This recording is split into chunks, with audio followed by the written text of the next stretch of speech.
Come closer, listen to my tale. It's a story of two mighty kings in the land of gold. It was a story of gold and salt. It is a story of an amazing city almost lost in the sand of the desert, in a way of life almost lost in the sand of time.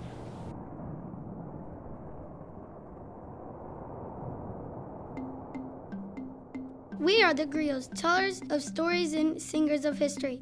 We are the keepers of memories and laws. We are the teachers of kings. We hold the whole story of our country in our heads and in our hearts. Our fathers were griots and our grandfathers and even their grandfathers before them. I am Sandiata, son of Buffalo and Lion. When Mali was taken over, everyone thought I was too weak to be king, but my spirit animal, the lion and the buffalo, helped me rise to power. Something caught fire in Sandiata's spirit. Something filled his heart. Something amazing was about to happen. The evil queen went to 9 great witches of Mali and ordered me killed, but a pure and gentle heart cannot be killed. A great battle was coming. Sandiata knew he must fight for his country and his people or die trying. The battle between two fierce armies began with the help of my trusted friend and griot. I saved Mali and returned to my homeland to rule. I am Sandiata, the first king of the most powerful and wealthy empire in Africa, the great empire of Mali. Sandiata was a kind, generous king. Under his rule, Mali grew rich and powerful, but all good things must come to an end. In 1255, Sandiata was laid to rest.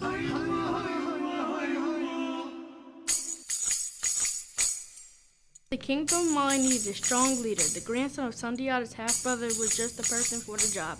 His name was Mansa Musa, and oh my, he was an amazing man. I am Mansa Musa, greatest of all Mali kings. I am called the King of Africa, and I rule a vast empire under my rule. Mali flourished. Timbuktu became the center for trade in Africa. I built university where people from all over the world came to read and study.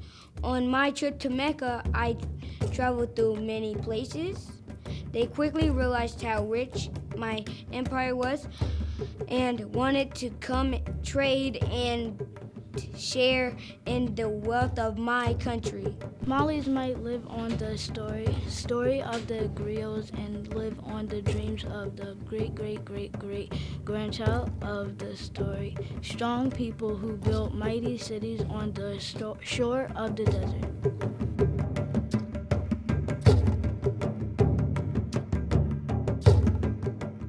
Mali became a rich and powerful empire because they had two things that everyone wanted and needed, salt and gold. And Mali gold miners had important but very tough jobs. I'm a gold miner. My job is very hard.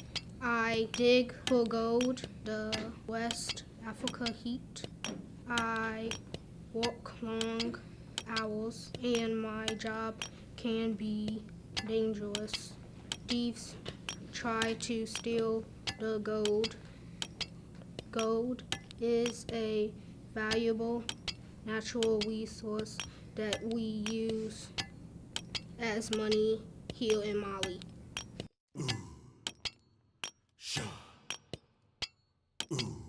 As the gold miners work in the hot sun, they are protected by armor.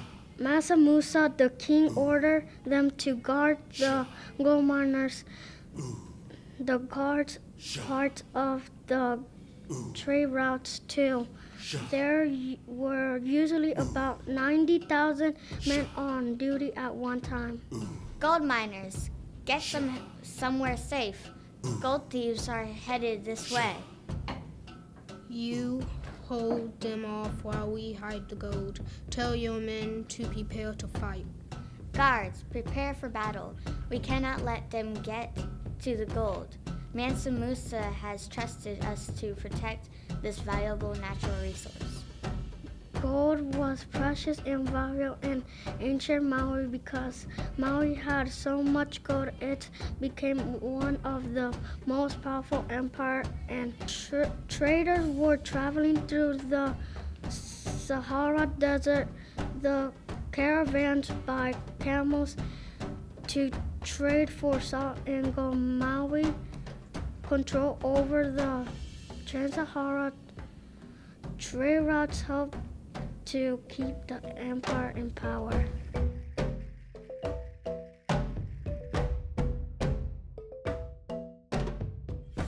Long, long ago, there was a salt miner riding on a caravan. They had just arrived in Timbuktu, the center of trade in Mali. I've brought salt to Timbuktu to trade for gold. I work in the salt mines north of Mali. Salt is very abundant there. My job is very dangerous. I work long hours in the heat of the desert. Please tell me you have salt because my meat is about to spoil. Without salt, my family won't have any food to eat. We may even die. Our bodies need salt to survive. At that time, salt was just as valuable as gold. People's survival depended on salt, and it was in high demand. How much gold do you have? I don't have any gold. However, I do have meat that I can trade. That's not enough. My salt is much more valuable than your meat. I can't trade with you. The trader went home sad because his meat was quickly spoiling. He needed to find a way to get some gold in a hurry.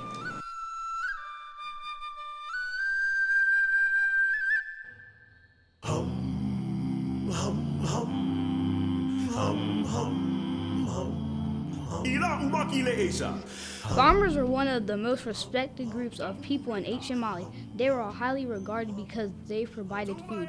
Food was not easy to come by back then. Ancient Mali's hot, dry, and harsh climate made it very difficult to grow crops. The fertile banks of the Niger River were one of the very few places to grow crops. Farmers would trade their crops for things they needed. Here is a story about a farmer and a salt miner. The salt miner has a problem and needs food. Oh, I'm so exhausted and hungry. I've been working in the salt mines all day. I have salt but no food. The salt miner hurried to see the farmer. He knew that the farmer had many crops he could trade his salt for. I'm in need of food and water. Where are your crops? Follow me down to the Niger River where I grow all my crops. But first you need to trade with me. What do you have? The Niger River was important to the people of ancient Mali. It was used for trade, travel, drinking water, watering crops, cleaning, and bathing. Timbuktu was located near the Niger River, which made it a great way to transport goods. All I have is salt. Great, that's just what I need to preserve my meat. What kind of crops do you grow? I grow rice, beans, onions, cotton, peanuts, and papaya. I also raise sheep, goats, and chicken. Ancient Mali specialized in trade, mining, and farming.